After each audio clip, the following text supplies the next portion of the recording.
Hello, everyone, and welcome back to Beyond the Bar podcast. I'm your host, Denisa Tova, and my guest today is someone very special. Melissa Goodstein is a collaborative attorney.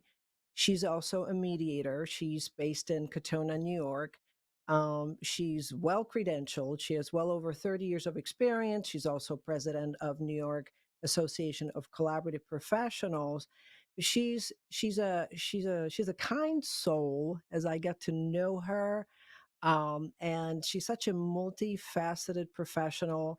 She focuses on well-being in both her personal and professional life, and what's really fascinating is she was able to sort of marry those two, where her work seems to be aligned with her values, and I cannot wait to dive into her story. Welcome, Melissa, to the show.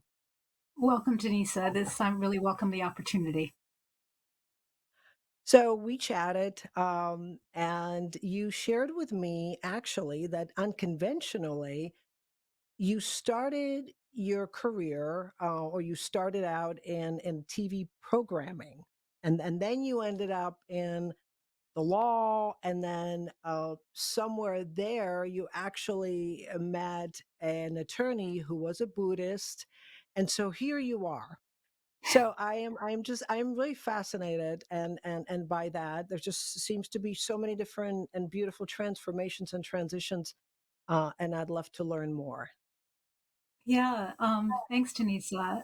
Yeah, my road to being a matrimonial attorney and mediator was an interesting one because I started out in my undergraduate career studying film and television.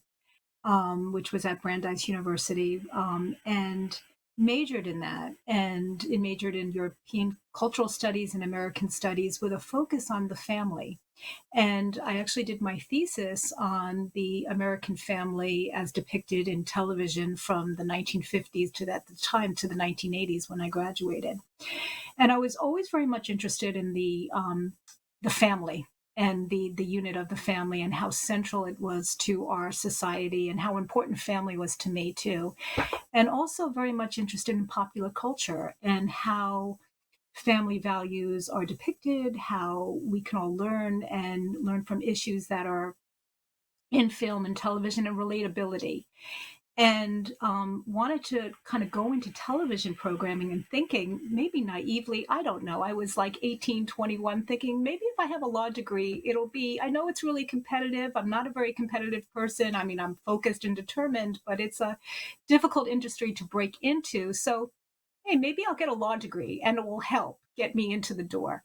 And so I decided to get or wanting to get a dual degree in communications and media, as well as a master's and a JD degree after I graduated, and was going to Mm. go to Syracuse University, the Newhouse School, got in. And then I then got also into a New York based school, which I thought, hey, the entertainment industry is really not focused in Syracuse, but it's in New York. Maybe that's a better place for me. And last minute, literally, I mean, a couple of weeks before I really needed to start, decided to begin my law degree, get my law degree at Cardozo Law School. It also had a really good entertainment law journal, and and so that's how I kind of transitioned and went into the law school. That was a different, it wasn't to get a dual degree, but just to get a JD degree. And then the first year where I was up for an internship was at the Lifetime Television Network. And I realized at that point how competitive it was. I beat out hundreds of people for this internship, and it was down to just two people. And you know what, Denise? I didn't get it. And it was so devastating. I was like, oh man, this was something I really wanted. But then another opportunity opened up in a boutique matrimonial law firm, which was headed by this Buddhist that you spoke about, who had just a really nice way about him. He was a litigator, did, tried to settle, but he was, I really learned a lot, and also was able to work with families and work in in that area. And it just kind of from there navigated to family law as a practice, when I realized, hey, you know what, as much as I'm a lover of film and television, working in it, maybe I don't have the personality for it, but I can still have the interest, and I would like to instead maybe serve families in another way. And that's what my road led to. And you didn't just stop there. So getting into did you begin then practicing as a family lawyer and in Yeah, the traditional litigation or I did. Yeah. So then, it's all about pivoting and kind of tapping into who you are and being yourself. And Mhm, also, interestingly, I ended up in that law school so randomly. It was like like it was a last minute thing. And it turned out I was set up in a blind date my second year and still with my husband. Blind date with somebody wow. from my law school class who really I did not care for. And he actually came up to me and he said, Melissa, I know we're not good for each other, but I have someone for you who's everything that I'm not. My best friend that I grew up, I think you're going to connect with. And I swear that's why I ended up at Cardozo because I am married, been with him for over 35 years. And that was talk about married. That's just how that's why I think I went to that law school looking back. But that being said, I Wow. started out in a traditional kind of litigation space. And Denise, I hated every single minute of my job. I felt like I wasn't Mm, serving families. In fact, I actually felt that I was a disservice to the families I was serving. I felt like I was mm, destroying families left and right. And I had to say, wait a minute, what is going on here? I enjoy connecting with people. I enjoy hearing and helping families get through really challenging times and to emerge to be able to still support their family in the way that they envision and what they value. And yet, in this litigation space where it's an adversarial system, you're working against each other, there's a lot of collateral mm, damage. And the biggest collateral damage was the families who I was serving. And I'm like, I'm in a service profession, and I just don't feel it resonates with who I am and how I envision resolving conflict. And so I basically kept on reducing my hours to the point where um, I basically quit and became trained as a mediator. And that was in 2 years into my practice. And thank goodness I had an incredibly supportive husband because he was like, listen, you're going to work, you're hating what you do. You need to find something that resonates with your values and that makes you happy. And I mm, totally appreciated that support and became trained as a mediator probably in 1993, with the mm. law school that I went to actually had the first mediation clinic in the country. So I was aware of mediation as an alternative dispute resolution process and also guided by my mentor at that law firm. As much as he did litigation, he tried to settle and he was like this Buddhist who was into, mindfulness and tapping into spirituality and being centered and valued, focused. And in fact, he turned me on to this yoga place that he went to help him kind of process the difficult work that he did, which was called Kripalu up in the Berkshires in Lenox, in Massachusetts. And interestingly, my husband, who I was already, at that point I was dating him, he had been going there since college, even before he met me. So we started dating there. That Wow. was like our third date. Our third date was at that place in the late 80s. So the end of the day, everything all works out and you have to just stay true to who you are. And for me, helping couples and families resolve conflict in the most peaceful way possible and help them self-determine and have agency to define how their structure is going to look like, but staying true to what that family values are, because I think it's pivotal for just our society to have a framework of families that it's really the center of our society. Really, it's the foundational element, and preserving that and protecting that, I feel like I'm doing really good work. And very authentically and passionately. This is not a marketing or branding label. I know you and I know that this comes from the core of you. And it takes a lot of courage to say, wait a second, I need to pivot. This does not feel aligned with who I am. Because many people are stuck in their jobs miserable and they just kind of do it and lose sense of Mm. who they are. So that is wow. There's just I can go in so many different direction with that, and but staying mindful, yoga. It's and then meeting your husband. that is incredible. How long have you been together now? Probably about 35 years or so. Yeah. Yeah, I mean, married So for 33, maybe 36. I actually met on his birthday in 1988, so what is that? I don't know. oh, yeah, I have no idea right now. My brain is not focused on numbers. It's a long time. It's a So my long time. question is, you know, being together for such a long time, obviously that's decades of your own growth and evolution, so to speak. In what areas would you say that you personally have grown as an individual in that relationship? Because not, not everybody, not every couple, they're not exactly the same, right? You're not exactly the same in every Yeah. aspect, even if you feel like you found your soulmate. Yeah, it's a great question, Denisa. And I think we complement each other and we respect each other and we are, it's a balance and we accept each other for who we are. Don't try to change. And there's this deep love and admiration and respect that we have and support. We support each other fully. We might have differing views on things, but we have conversations and we communicate and we listen and we might not always agree, but we understand each other's perspectives and work together in a cooperative way. And I have three great kids. I have an extended family myself. I'm one of six kids. I'm very close to my family. We share a lot of the same values, and I think that's incredibly important. Yeah, he keeps me he's there for me, and we're there for each other in good times and bad. And there's been life happens. Life is not easy. And to be there for each other is incredibly impactful. So treating each other with dignity. I treat each, and that's loaded, but it's really true. And getting back to just being, Mm, I can be myself. I can be myself. And yeah. so can he. Yeah. And that's really um, beautiful. That is really beautiful because if you expect someone to change, you want them to do and say things to make yourself feel better, which means you're not okay somewhere there. You meet someone at a certain, and that's my view, at a certain point in their life, you meet them at exactly that place and who they are, and if you start placing demands on that individual, that means something is quite off with you.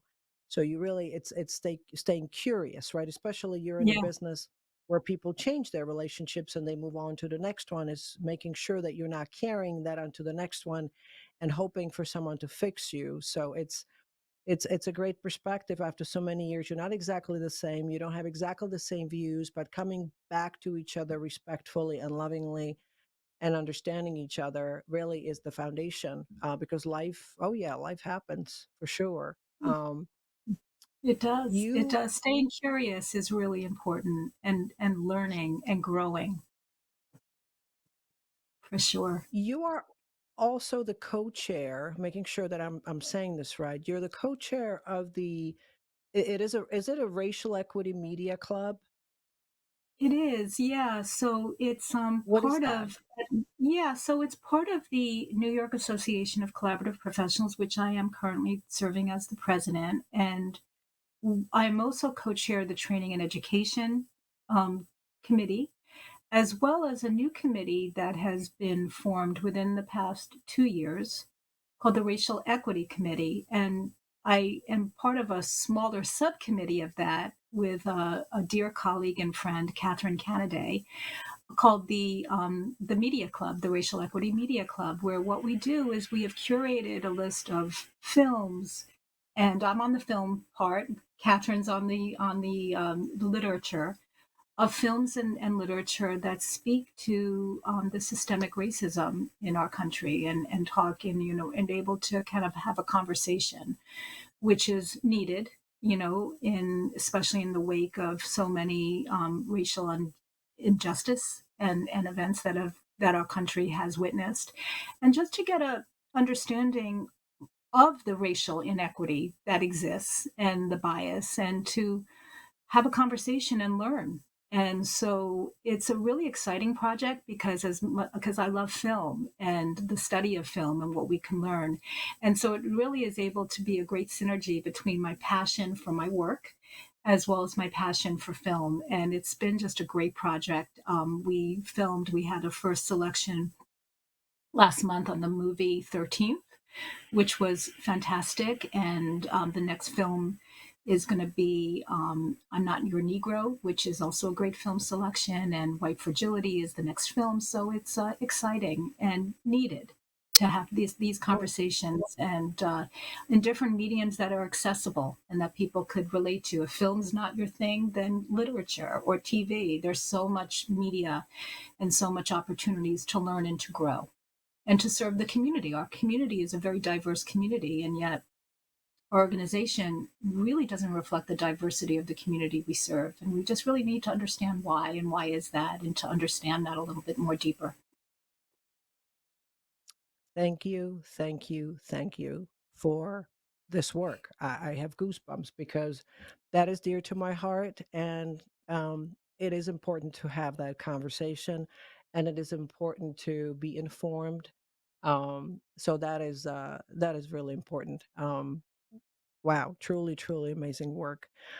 I also know one of your passions is travel, and you spent some time in Italy. Do you speak Italian?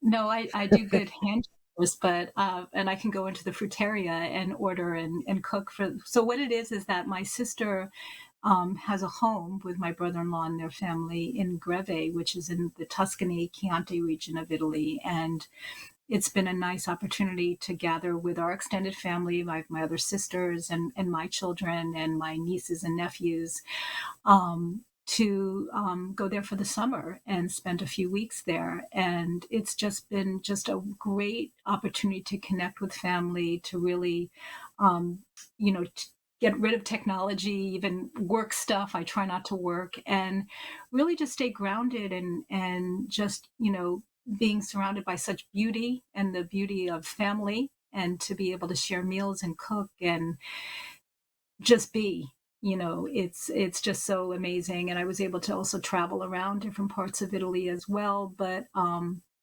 just just being in the moment of beauty and being in the moment of being with those that you love and you care about is just so centering and so grounding. I love to cook and I'm like the chief cook there because I cook for like 15 people and I love it. Wow. You go every, just whatever is like local and you go to what I really enjoy that there's you can go to small places in the village in the Greve village where they just sell fruit and vegetables. It's the store as big as your closet or something. You just go there and I don't even need to speak Italian. I just go and just with it's amazing how you can non-verbally communicate and bridge the gap just because we're all united with food and other things that transcend language and it's and then you go to the bread person, you go to the meat person, and you cook in a glorious, amazing meal too. And of course, the wine too. It doesn't help that it's in the Chianti region, and my sister has olive oil that's on her property, so it's amazing. Ugh, I welcome it. I'm already Oh my thinking god. about next year. So I'm great hungry. I'm opportunity. hungry. It's good. You know what's amazing? I have all sorts of food sensitivities here in the US, and when I go, because my sister lives in Switzerland, my mom's still in Prague, and so when I travel to Europe, I can eat things that would not make me feel so Oh great my here gosh, and not have any issues whatsoever. So, totally, especially totally. Yeah, yeah, it's incredible. We were outside of actually, she's outside of Zurich, and we visited a farm. They had some locally grown, I mean, vegetables and also locally made bread. And so when I have that, there's no issue. Pasta. Oh my god, Did you find totally, the same Denisa. in Italy? Totally, Yeah, totally. In fact, 'cause, fresh. like, there's gluten sensitivity, in one, Right. it's one person has it, it's just the odds of it. No issue because of the way that it's manufactured. I don't know what it is, but they don't have that same sensitivity, which is pretty Oh, amazing. I totally yeah. agree. Yeah, and the Yeah. prices too, it's so much different. I got sticker shock when I came Yeah. back. I couldn't believe the prices, I mean, on things, and they also have, fruit trees on their property, and it's, like, amazing. You just pick, like, a fig or a lemon or, a stone fruit and just eat it right there. It's s just good quality ingredients. You can't say, it's just amazing. It's listen, the Mediterranean diet and the way of life, those blue zones, there's something to be said about it for sure. Definitely, definitely. So on a final note, what advice would you give to incoming attorneys? Yeah, that's a great question, Denisa. And I think if I had to tell my younger self is to really hone in on what your values are, what your passions are, and be led by that because that's going to fuel you. I don't do I do very minimal advertising. I've never done anything like that. I've just been able to lead and create, I think, a fairly decent, successful business in my mind because I'm serving people and families in the way that I think is most effective in resolving conflict with dignity. But lead with your passion and be authentically yourself. And that can really be very transformative because if you're happy and you're passionate about your work, people will come. You'll attract those to your practice that tap into that. And that's what I would say. Stay true to yourself and to what your values are and what your passions are, and be led by those. What a great message. And I know that general public is hearing this as well. And it has been truly transformative and humbling and wonderful to see professionals revealing, their side outside of the titles to show they're approachable and they have you know dreams and aspirations and talking about their values and being vulnerable and I think that is so important, that because we are at the end of the day we're all the same. That's right. And so I really, yeah, I really thank you so much, Melissa, for being with us today and sharing your authentic self. Thank you so much, Denise. This has been just a wonderful conversation, and I appreciate it and look forward to having many more conversations with you and connecting with you in person. It is just the beginning for sure. Mhm. And to find out more about Melissa Goodstein, click on her bio link in the description below. And remember to subscribe to our YouTube channel, Beyond the Bar Podcast. Follow us on all social media channels and leave us your comments. And also, until next time, stay inspired and curious.